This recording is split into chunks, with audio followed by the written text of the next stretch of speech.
Marks distribution ఇప్పుడు డీటెయిల్‌గా analysis చేద్దాం. ముందుగా ఈ చార్ట్‌ని ఒక్కసారి అబ్జర్వ్ చేయండి. చాలా ఇంట్రెస్టింగ్ ప్యాటర్న్ కనిపిస్తుంది. ఏంటంటే ఫస్ట్‌గా మన అటెన్షన్ వచ్చేసి 20 మార్క్స్ దగ్గర తీసుకెళ్దాం. 20 మార్క్స్ అనేది 746 మెంబర్స్‌కొచ్చింది. ఈ ఎంటైర్ చార్ట్‌లో ఇదే హైయెస్ట్ వాల్యూ.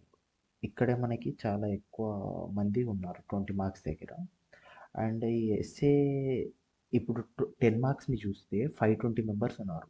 520 మెంబర్స్ 10 మార్క్స్ తెచ్చుకోవడం అంటే వాళ్ళు మాక్సిమం ఒక 2-3 పేపర్స్ మధ్యలోనే రాసింటారు. అంతకంటే ఎక్కువ రాసింటారు.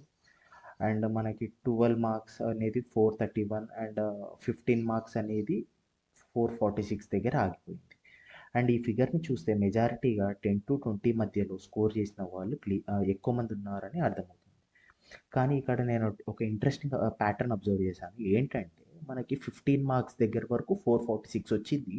అండ్ 15 స్కోర్ దాటంగానే మనకి ఒక్కసారిగా ఇక్కడ 16, 17, 18, 19 అనేది చాలా తక్కువ స్కోర్స్ ఉన్నాయి.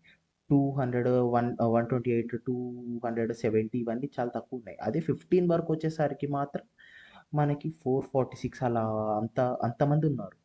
అండ్ సడన్‌గా ఇక్కడ 16, 17, 18, 19 మాత్రం చాలా తక్కువ మంది ఉన్నారు. దాని అబ్జర్వేషన్ ఏంటంటే మనకి కరెక్షన్ చేసిన ఎవాల్యుయేటర్స్ ఉంటారు కదా! పేపర్ కరెక్షన్ చేసిన వాళ్ళు. అండ్ వాళ్ళు ఏం చేశారంటే ఇప్పుడు ఒక క్యాండిడేట్‌కి 16 మార్క్స్ వచ్చినా కానీ వాళ్ళు 20కి పుష్ చేశారని నాకు అనిపిస్తుంది. ఇది నాకు ఒక పర్సనల్‌గా నాకు ఒక డౌట్ లాగా అనిపించింది. కరెక్షన్ ప్రాసెస్‌లో ఎవాల్యుయేటర్స్ 15 నుండి 20 మార్క్స్ రేంజ్ మధ్యలో ఉన్న ఆన్సర్స్‌కి కొంచెం బెనిఫిట్ ఇచ్చారా అనేది అనిపిస్తుంది. ఎందుకంటే 20 మార్క్స్ దగ్గర ఉన్న స్పైక్ అనేది చాలా ఎక్కువ మంది ఉన్నారు. 746 అండ్ ఈ టేబుల్ మొత్తంలో చూస్తే అదే హైయెస్ట్ కౌంట్. 746 అనేది హైయెస్ట్ కౌంట్. ఇది నా పర్సనల్ అబ్జర్వేషన్ మాత్రమే.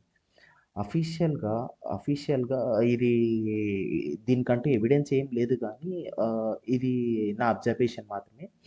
ఇప్పుడు లో రేంజ్‌ని చూస్తే 0 మార్క్స్ వచ్చినోళ్ళు 1%, 1 మార్క్ వచ్చినోళ్ళు 1%, అలా ఇలా ఉన్నారు. వీళ్ళు మాక్సిమం ఒక 1-2 పేజెస్ కన్నా ఎక్కువ రాసిండరు.